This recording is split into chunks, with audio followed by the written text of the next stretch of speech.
Assalamu alaikum students. Today our topic is work and heat from chapter number 11. इससे पहले जो हमने topic discuss किया है वो है आपका topic internal energy. Internal energy में आपने सबसे इम्पॉर्टेंट बात स्टूडेंट्स ये पढ़ी थी कि वो पाथ इंडिपेंडेंट होता है, यानी कि वो एक स्टेट फंक्शन है। स्टेट फंक्शन का मतलब है कि वो पाथ पे डिपेंड नहीं करता। ये पाथ इंडिपेंडेंट का क्या मतलब हुआ, यानी इस बात पे डिपेंड नहीं करता कि आपके जो इंटरनल एनर्जी है उसमें जो चेंज है वो चेंज जो है वो आपने कौन से पाथ से आया है। ठीक है, ये डिपेंड करता है कि उस इंटरनल एनर्जी की इनिशियल और फाइनल स्टेट क्या थी। जबकि अगर हम वर्क और हीट की बात करें तो यहाँ जो केस है वो ऑपोजिट है, ये पाथ डिपेंडेंट है।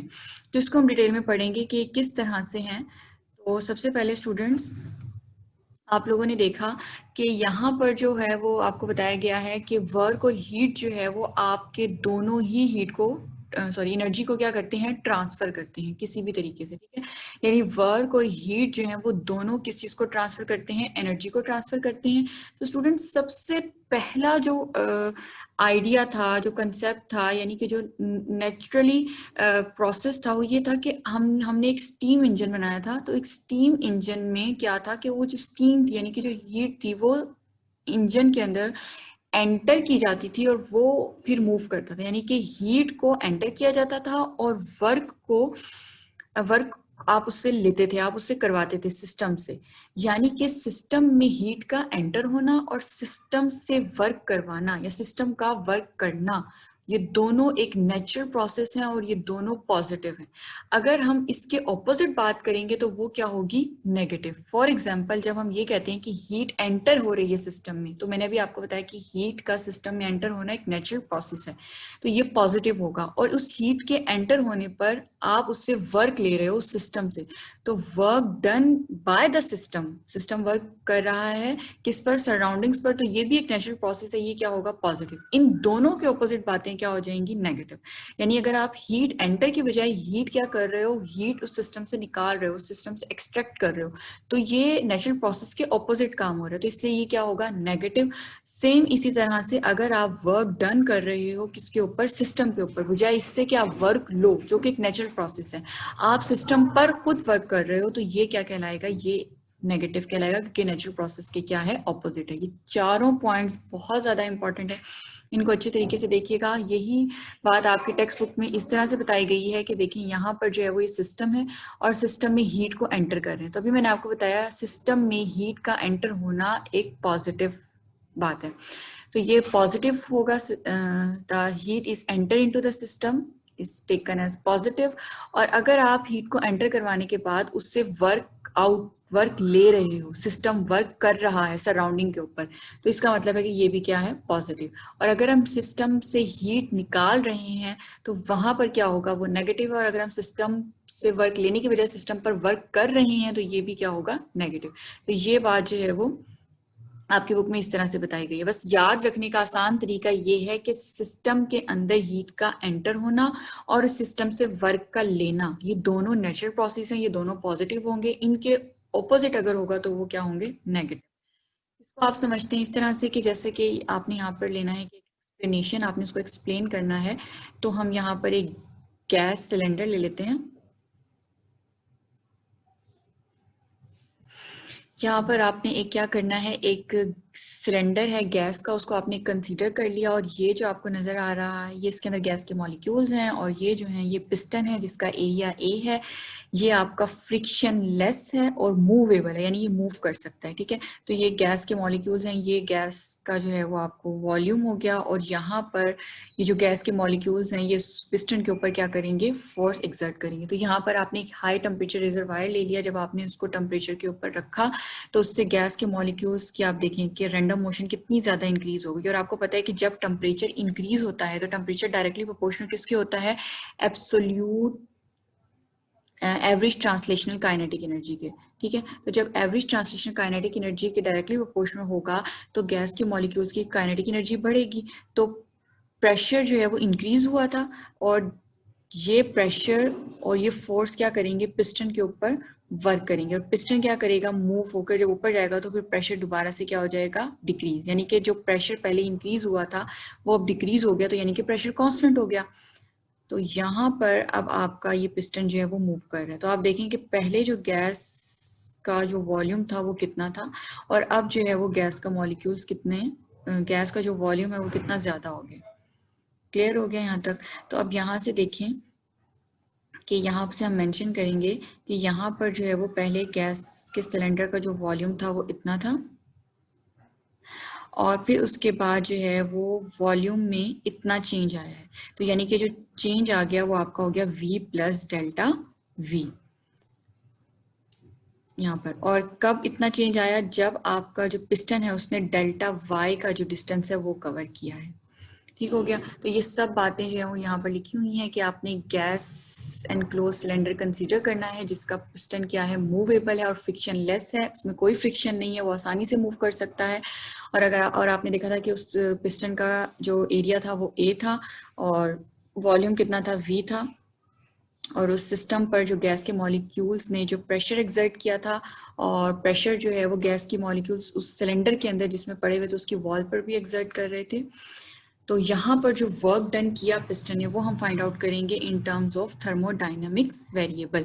तो आपको पता है स्टूडेंट्स की वर्क का फॉर्मूला क्या होता है, फोर्स इनटू डिस्टेंस। तो फोर्स आपको पता है कि आपके पास क्या है वो आपने फाइंड आउट करनी है और उसके बाद यहाँ से डी की वैल्यू फाइंड आउट। तो आपको प्रेशर का जो फॉर्मूला है वो पता है, वो होता है फोर्स ओवर एरिया, यानी कि force per unit area is equal to pressure. तो यहाँ से आप स्टूडेंट्स प्रेशर की फॉर्मूले से जो है वो ये फोर्स की वैल्यू निकाल सकते हैं और F is equal to PA।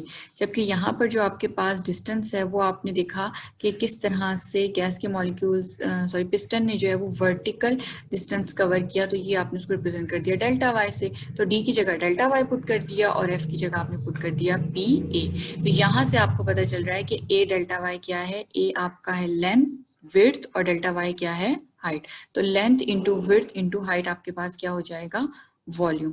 तो आपने इसकी जगह पर क्या पुट कर देना है, वॉल्यूम। तो ये हो गया आपके पास P डेल्टा V, यानी कि ये वो वर्क डन है जो कि पिस्टन ने किया है। ठीक है, कितना वॉल्यूम चेंज आया था, डेल्टा V। नेक्स्ट है स्टूडेंट, आपने वही वर्क डन उसको ग्राफिकली किस तरह से फाइंड आउट करना है। अब आप ग्राफिकली जब उसको फाइंड आउट करेंगे तो ये देखें, आपने y एक्सिस के अलोंग लेना है प्रेशर, x एक्सिस के अलोंग आपने क्या लेना है, वॉल्यूम। तो यहाँ पर स्टूडेंट्स एक बात आपने याद रखनी है कि जब हमने इसको देखा था यहाँ पर पहले क्या था, गैस का जो प्रेशर था वो कांस्टेंट था क्योंकि अभी जो है वो गैस के मॉलिक्यूल्स का प्रेशर इंक्रीज नहीं हुआ। लेकिन जैसे ही आपने उसको क्या किया था, हाई टेम्परेचर रिजर्वायर के ऊपर रखा था तो वहां पर गैस के मॉलिक्यूल्स का एकदम से प्रेशर इंक्रीज हो गया था। लेकिन जैसे ही प्रेशर इंक्रीज हुआ था तो गैस के मॉलिक्यूल्स ने पिस्टन के ऊपर फोर्स लगाना शुरू कर दी थी, जिससे पिस्टन क्या हो गया था, मूव करके ऊपर की तरफ चला गया था। तो फिर प्रेशर डिक्रीज हो गया था, यानी कि जितना प्रेशर में इंक्रीज आया था वो दोबारा से डिक्रीज हो गया। तो आप क्या कहेंगे कि प्रेशर आपका ओवरऑल क्या रहा, कांस्टेंट। तो आपने याद रखना है कि इस प्रोसेस में आपका ओवरऑल प्रेशर क्या रहेगा, कांस्टेंट। तो इसीलिए जो कांस्टेंट है आप देखें तो प्रेशर की वैल्यू थ्रू आउट ग्राफ ये देखिए कांस्टेंट है। ये V1 की वैल्यू यहाँ पे थी तब भी प्रेशर की वैल्यू ये थी। अब आपके पास V2 कितना इंक्रीज हो गया यहाँ से यहाँ तक, लेकिन तब भी देखें प्रेशर की वैल्यू अभी भी वही है। ठीक है, तो यहाँ से आप जो है वो चेंज इन वॉल्यूम निकाल सकते हैं फाइनल वॉल्यूम में से इनिशियल वॉल्यूम को माइनस करके। तो आपने चैप्टर नंबर 4 में भी पढ़ा हुआ है कि अगर आपने वर्क फाइंड आउट करना हो ग्राफिकल मेथड से तो वो आप कैसे मालूम करते हैं कि जो भी एरिया अंडर द आपका ग्राफ बनता है आप उसके एरिया का जो फॉर्मूला है उसको उसमें वैल्यूज पुट करके आप उसको फाइंड आउट कर सकते हैं। तो यहाँ पर अगर आप देखें तो ये आपके पास जो ग्राफ है इसको आप पीवी ग्राफ कहेंगे। तो ये वाला जो सारा ग्राफ है इसको आप कहेंगे कि एरिया अंडर पीवी ग्राफ। अगर आप इस फिगर को देखें तो ये एक रेक्टेंगल बन रही है ना, रेक्टेंगल क्या होता है, जिसके ऑपोजिट साइड्स इक्वल होती है। तो ये और ये दोनों ऑपोजिट हैं, ये दोनों आपस में बराबर हैं, और ये वाली साइड दोनों आपस में इक्वल हैं, ये भी क्या है, बराबर। तो यहाँ पर ये आपके पास होगी रेक्टेंगल। तो रेक्टेंगल का जो एरिया का फॉर्मूला होता है वो होता है लेंथ इंटू विड्थ। तो अगर आप यहाँ से देखें तो लेंथ आपको क्लियरली नजर आ रही है P है, और अगर आप विड्थ देखें तो यहाँ पर आपके पास जो विड्थ है वो आपके पास है V2 माइनस V1 करेंगे तो कितना हो जाएगा, डेल्टा V। तो यहाँ पर आपने विड्थ की जगह डेल्टा V पुट कर देना है और लेंथ आपके पास कितनी आ रही है यहाँ से यहाँ तक P। तो यहाँ आपने जब वैल्यू पुट की तो वही वर्क डन आ गया आपका बाय ग्राफिकल मेथड। स्टूडेंट्स ये देखें यहाँ पर जब आप वॉल्यूम को इंक्रीज की बात करते हैं तो वॉल्यूम में इंक्रीज का मतलब आपको साफ जाहिर हो रहा है कि आप एक्सपेंशन की बात करते हो। वॉल्यूम जब इंक्रीज होता है तो गैस एक्सपैंड हो रही है, तो फॉर एक्सपेंशन के लिए ये आपने वर्क डन फाइंड आउट किया। और इसमें आप ये याद रखें कि एरो जो है वो आपका लो वॉल्यूम से हाई वॉल्यूम की तरफ जा रहा है, यानी कि वॉल्यूम इंक्रीज हो रहा है। और अगर हम इसको ये इस तरह से लें कि फॉर कॉम्प्रेशन क्या है, तो स्टूडेंट सेम वही ग्राफ है, बस यहाँ पर आपका जो वॉल्यूम है वो हाई से लो की तरफ जा रहा है। इसमें क्या होगा, गैस पहले ज्यादा वॉल्यूम पे थी और उसके बाद जो है वो जब आप गैस को किसी भी तरह से कंप्रेस करेंगे तो फॉर कंप्रेशन प्रोसेस में क्या होगा कि वॉल्यूम हाई से लो की तरफ हो जाएगा, यानी कि वॉल्यूम में डिक्रीज आएगा। तो ये एरो की डायरेक्शन सिर्फ ऑपोजिट हो जाएगी। बाकी अगर आप देखें तो दोनों जो है वो आपके ग्राफ सेम है, सिर्फ फर्क किस चीज का है, एरो की डायरेक्शन का। तो यहाँ पर भी आपने वही P पुट कर दिया, विड्थ की जगह पर आपने यहाँ पर क्या पुट करना है, पहले था V2 माइनस V1 क्योंकि फाइनल माइनस इनिशियल था। अब यहाँ पर जो आपका आप जा रहे हो V2 से V1 की तरफ, तो आपका जो इनिशियल है वो V2 है और फाइनल क्या है V1। तो हम हमेशा फाइनल माइनस इनिशियल करते हैं, तो फाइनल आपके पास स्टूडेंट हो जाएगा V1 और इनिशियल आपके पास हो जाएगा V2। और जब आप इसमें से क्या लेंगे, आप इसमें से माइनस को कॉमन ले लेंगे तो ये हो जाएगा V2 माइनस V1। और आपको पता है कि जब भी हम V2 माइनस V1 की वैल्यू लेंगे तो वो होता है डेल्टा V के इक्वल। तो ये हो जाएगा आपके पास डेल्टा V के इक्वल। सेम वही वर्क डन आया है, सिर्फ नेगेटिव साइन ये शो कर रहा है कि अब आपने सिस्टम से वर्क लिया नहीं है बल्कि सिस्टम पर वर्क किया है। सिस्टम पर आपने वर्क किया है तो जिसकी वजह से कंप्रेशन प्रोसेस हुआ है। और मैंने आपको बताया था कि जब हम नेचुरल प्रोसेस के ऑपोजिट बात करते हैं तो वो नेगेटिव कहलाता है। तो यहाँ पर आप सिस्टम पर वर्क कर रहे हो जो कि नेचुरल प्रोसेस के ऑपोजिट है, तो ये क्या होगा यहाँ पर, इसलिए क्या आ रहा है, नेगेटिव साइन। ये बहुत इंपॉर्टेंट है, ये वाला जो है वो अलग से भी आपसे पूछा जा सकता है शॉर्ट क्वेश्चंस में। तो ये आपने अच्छे तरीके से तैयार करना है। वर्क एंड हीट का जो टॉपिक है ये ज्यादातर शॉर्ट क्वेश्चन और एमसीक्यूज के लिए इंपॉर्टेंट है, तो आपने उसी के हिसाब से उसको तैयार करना है। और अगर लॉन्ग में भी आ जाए तो कोई मुश्किल नहीं है, आप लोगों को यहाँ पे सारी हेडिंग्स बताई हुई है, मैथमेटिकल डेरिवेशंस पता है, एक्सप्लेनेशन पता है और इसके इंपॉर्टेंट पॉइंट्स भी आप लोगों को क्लियर हो गए। ठीक है, नेक्स्ट लेक्चर के साथ फिर मिलेंगे, तब तक के लिए अल्लाह हाफिज।